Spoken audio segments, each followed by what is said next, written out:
So hello friends, so today's video is about the formation of interatrial septum. So first of all I am going to discuss here about the division of atrioventricular canal into right and left halves. So see that, so this is the atrioventricular canal and this is the dorsal wall, this is the ventral wall, and these are the two left and right walls. So see that in the dorsal and ventral walls of the atrioventricular canal, so here proliferations occur or the endocardial fusions form.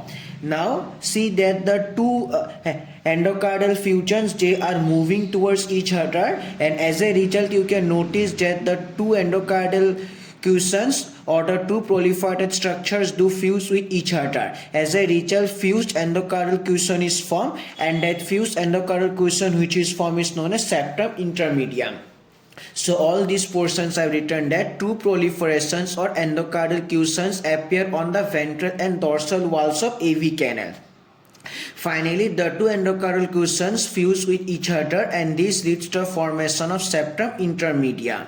And also you can notice that due to this septum intermedium, that the AV canal is divided into left and right halves. So therefore that I written that due to the formation of septum intermedium, the AV canal divided into left and right halves. So before I discuss further, you should know that so this is a single heart tube before the looping of heart occurs, and you can notice that before the looping of the heart tube, that is primitive ventricle lies superior with respect to primitive atria. But we know that in a normal human adult heart or in the heart of baby, the position of atria is superior with respect to that of ventricles, and this happens due to the looping of the heart.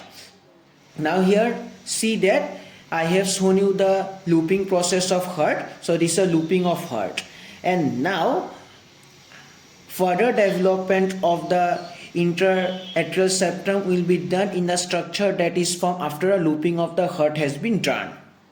So see that, so this is the condition of the primitive atrium. So after the looping of the heart has been done, so that means now it is lying superior with respect to the primitive ventricles. So that's all. So simple is a condition of primitive atrium after looping. Now see that this is the sinoatrial orifice, and this sinoatrial orifice opens into the right part of the primitive atrium or the future right atrium, but not in the future left atrium. I'm going to tell you the reason why. And also you can see that this yellow colored portion is the septum intermedium, and this septum medium is formed due to the fusion of the two endocardial fusions formed by the dorsal and ventral walls of the AV canal. So I taught you that. So once again, that is a single heart tube. So this is a primitive atrium. So this whole is a sinus venosus, and this is the left horn, this is the right horn. As you know that, so here that is the left horn of the sinus venosus undergoes a regression, and you can notice that due to a regression of the left horn of sinus venosus, that is left horn of sinus venosus becomes a tributary of the right horn of sinus venosus. And also you can notice that due to this regression of the left horn also, that is the sinoatrial orifice also becomes narrow, and finally only the right part of the sinoatrial orifice remains, and through that right part only the right atrium opens into the primitive the right horn opens in the primitive atrium, as a right part remains there. So therefore you can notice that this sinoatrial orifice opens into the right part of the primitive atrium or in the future right atrium. So all these portions I have written that due to the regression of the left horn of the sinus venosus, the left horn becomes a tributary of the right horn of sinus venosus, and the left part of sinoatrial orifice becomes disappear completely and the right part remains, and this happens on narrowing of the sinoatrial orifice, and therefore sinus venosus, so here connects only with the future right atrium through the sinoatrial orifice, and due to this reason also sinoatrial orifice lies in the right part of the primitive atrium. So now I want to discuss you about the appearance of septum primum and foramen primum. So here you can see that, so this is the dorsal wall of the primitive atrial chamber, and this is the roof. And here you can see that in the roof and dorsal wall, so here a fold like structure is formed, and that fold like structure is the septum primum. And here you can notice that the septum primum is moving towards the septum intermedium. So therefore that I written that. So here sickle shaped fold formed from the roof and dorsal wall of primitive atrium, and that fold is known as septum primum.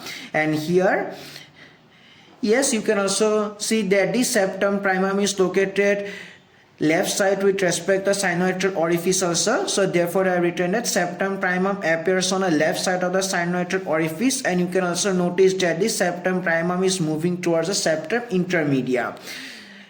So here septum primum migrating downward towards the septum intermedium to do future. Now here one of the very important part is that you can see that as the septum primum is going towards the septum intermedium, but also you can see that there is a gap between the septum primum and septum intermedium, and that gap is known as foramen primum.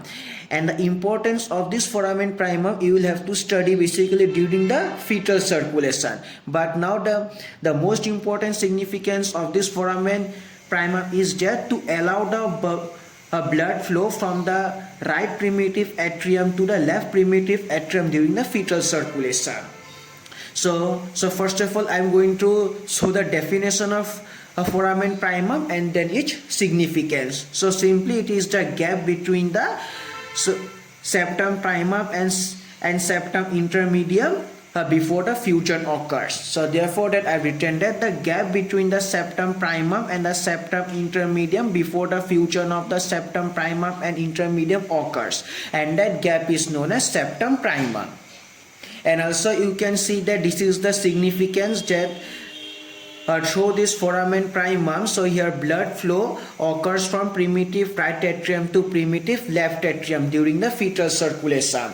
So therefore I have written that foramen primum allows the blood flow from the primitive atrium to primitive left atrium during fetal circulation before the fusion of septum primum and septum intermedium occurs, because after the fusion is occur, then also blood flow will occur from primitive right atrium to primitive left atrium, but not through this gap but from other gap. So therefore it is better if you write in this way. So if you write in this way, it will be better. So before the fusion of septum primum and septum intermedium. So now I am to discuss you. So here appearance of foramen secundum and fusion of septum primum with septum intermedium. So here see that. So as I already mentioned that the septum primum is moving downward towards septum intermedium to do fusion. So therefore you can see that the fusion of septum primum and septum intermedium has been done. So this is the fused septum primum. But here one of the most important functions is lost. So here that is the blood flow from the primitive right atrium to primitive left atrium is blocked. So therefore to maintain that blood flow during the fetal circulation, you can see that so here gap appears between the parts of the fused septum primum, and that gap is known as foramen secundum. So therefore we see that the septum primum fuses with septum intermedium. Now the gap, so here foramen primum gets obliterated, so the blood flow from the primitive right atrium to the primitive left atrium block, so the fetal circulation will be prevented. But therefore that is to maintain that the parts of the fused septum primum broken, as a result a gap formed between the parts, and that gap is known as foramen secundum. So here see that through this foramen secundum also blood flow occurs. So here from primitive right atrium to primitive left atrium after the fusion, and also this blood flow also occurs during the fetal circulation. So through foramen secundum blood flow from right atrium to primitive left atrium occurs during the fetal circulation. So friends, so now I am going to discuss you about the appearance of septum secundum.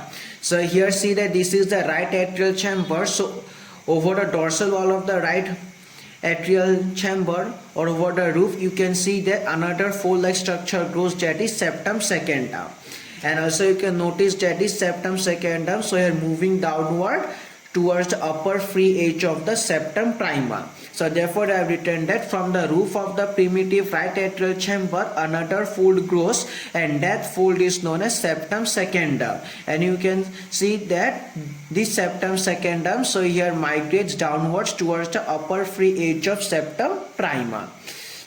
Now here appearance of foramen ovale. So now here you see that this septum secundum, so here futures with the upper free edge of septum primum, but also after the fusion, so here a gap is there, and through that gap also, that is the blood will flow from this primitive right atrium to primitive left atrium, and that gap which is formed after the complete overlapping of the septum secundum with the upper free edge of septum primum is known as foramen ovale. And from this foramen ovale, blood flow will occur, so here until the birth of a baby is done. So here see, so here in this way from this foramen ovale, that is a foramen ovale, and in this way from this foramen ovale, blood flow will occur continuously after the birth is done. So therefore I have written it, finally septum secundum overlaps with the upper free edge of septum primum, and due to this overlapping a new opening made called the foramen ovale. And also that I have mentioned that from foramen ovale the blood flow occurs from a primitive right atrium to primitive left atrium until the birth of a baby is done. Friends, also see this condition. So here in my last video of the heart development that I mentioned you, that is what are the structure formed from the that is left horn of sinus venosus. So here see that this is the left horn of sinus venosus, and it has already become the tributary of the right horn of sinus venosus. See that in future that is left horn of sinus venosus, so here converted into coronary sinus, and this is the so here right vitelline vein, and this right vitelline vein is converted into terminal part of inferior vena cava, and this is a right common cardinal vein, and you can notice that this right common cardinal vein converted into superior vena cava. So that's all about us. So here fate and tributaries of the sinus venosus. And now so once again I am going to tell you what are the structures formed during the formation of interventricular septum. So first, appearance of septum primum and a foramen primum occurs. So here see that this is the septum primum, and this is septum intermedium, and this is the foramen primum. And now see here that is the fusion of the septum primum and septum intermedium occurs. Now here after the fusion, so here foramen secundum occurs. Now here see that is a septum secundum form, and this septum secundum, so here futures with the upper free edge of septum primum, and after this overlapping also foramen ovale is formed, and from this foramen ovale, as I already mentioned, that this blood flow will continue from the primitive right atrial chamber to primitive left atrial chamber until the baby's birth. That's all about the complete development of interatrial septum. Thank you.